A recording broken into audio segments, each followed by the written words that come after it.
Salut! Beaucoup de guitaristes ont peur d'aborder les accordages alternatifs car ils s'accrochent à leurs repères et ne veulent pas tout réapprendre. C'est pourquoi je vous propose d'y aller en douceur et par étapes avec les 5 accordages alternatifs les plus utilisés que je vais vous expliquer, vous illustrer avec des exemples connus et vous donner quelques astuces pour vous y retrouver. C'est parti!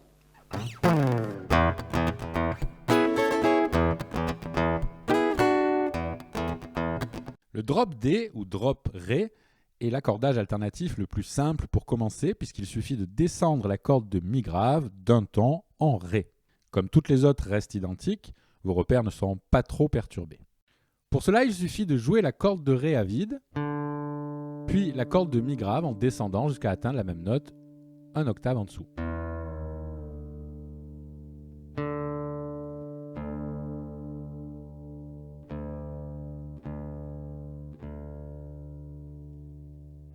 Évidemment, vous pouvez utiliser également un accordeur. Pensez aussi que la carte des harmoniques que je vous ai présentée dans une vidéo précédente sera respectée même sur les cordes accordées différemment de l'accordage standard.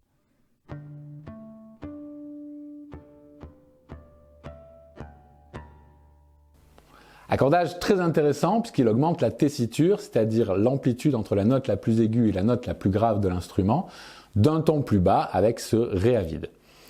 C'est un accordage qui est très utilisé en musique classique, mais vous le retrouvez également en métal ou en hard rock, puisqu'il a l'avantage de pouvoir générer un accord rock, un power chord, juste avec un barré sur les 3 cordes graves.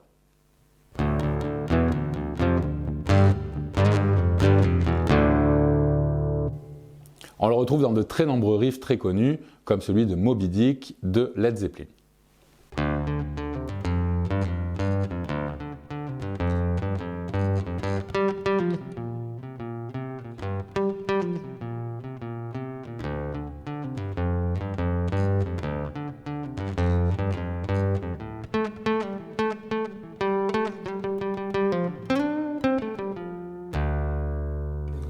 Ou encore dans Killing in the Name de Rage Against the Machine.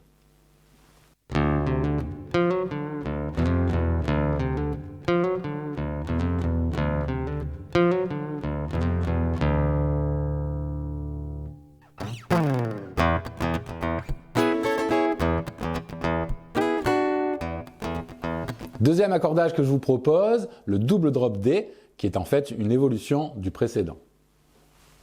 En effet, cette fois, non seulement on va descendre le Mi grave en Ré, mais également le Mi aigu.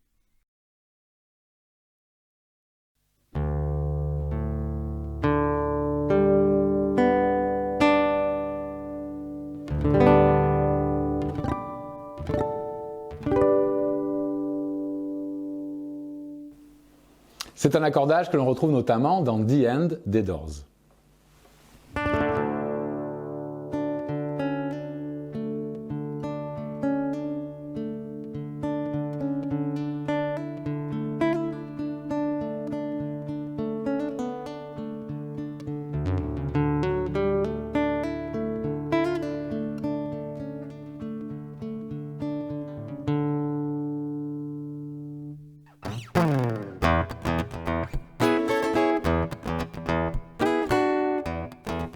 On passe aux choses sérieuses avec ce premier open tuning, c'est-à-dire un accordage qui permet d'obtenir un accord majeur, plus rarement mineur, en jouant uniquement les cordes à vide. En partant de l'accordage précédent, le double drop D, il va falloir désaccorder la corde de Sol en Fa dièse, un demi-ton plus bas, afin d'obtenir la tierce majeure de Ré, ainsi que la corde de Si, un ton plus bas, pour obtenir le La, la quinte. Il y en a ainsi respectivement un accordage qui nous donne Ré, La, Ré, Fa dièse, La, Ré, soit fondamentale, quinte, fondamentale, tierce majeure, quinte, fondamentale de Ré majeur. On obtient bien un accord de Ré majeur.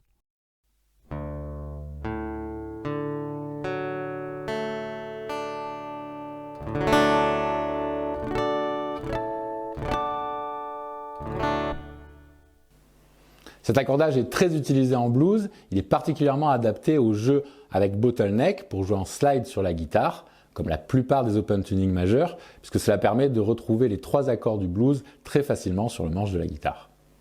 Par exemple, pour un blues en Ré, on aura le premier degré, le Ré majeur en corde à vide, Le 4e degré, le sol majeur en 5e barrette. Et le 5e degré, le la majeur en 7e barrette.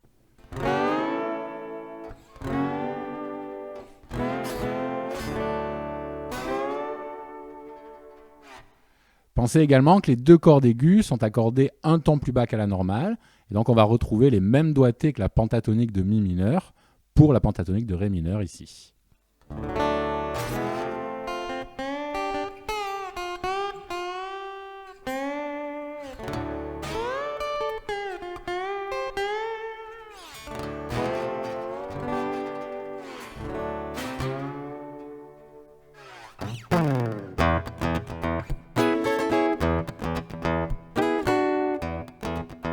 Voici un deuxième open tuning très classique, l'open de sol, ou open G en anglais. On repart du double drop D comme tout à l'heure, mais cette fois on va juste descendre la corde de La en sol, un ton plus bas. On obtient ainsi respectivement du grave à l'aigu Ré, Sol, Si, Ré, qui nous donne un accord de Sol majeur en corde à vide, puisqu'on va retrouver la quinte, puis la fondamentale, la quinte, la fondamentale, la tierce majeure et la quinte de Sol. Un peu plus délicat que le précédent, puisque cette fois, la corde grave ne donne pas la fondamentale de l'accord, mais la quinte.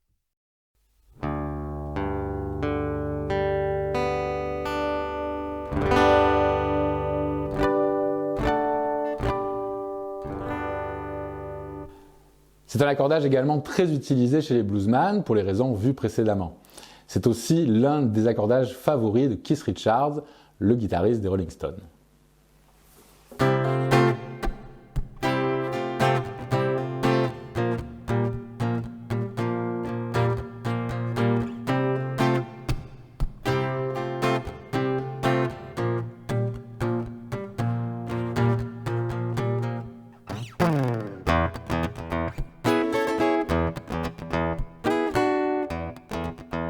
Voici un dernier accordage alternatif très répandu, qui est ce qu'on appelle un open de Ré modal. En effet, on va repartir encore de notre double drop D, et cette fois, c'est la corde de Si que l'on va descendre d'un ton pour passer en La. Et on obtient ainsi un accord de Ré sus4 en corde à vide, avec les intervalles suivants du grave à l'aigu, fondamentale, quinte, fondamentale, quarte, quinte, fondamentale. Cet accordage est moins contraignant qu'un open tuning classique, car il ne contient ni de tierce majeure ni de tierce mineure.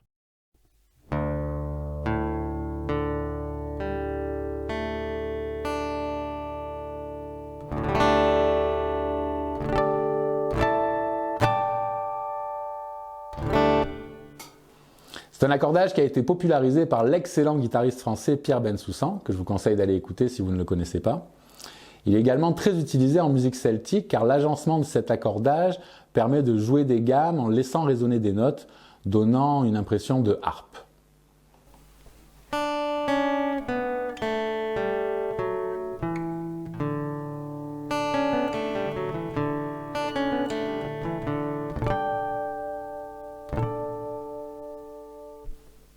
Et une fois de plus, c'est un accordage que Jimmy Page a expérimenté.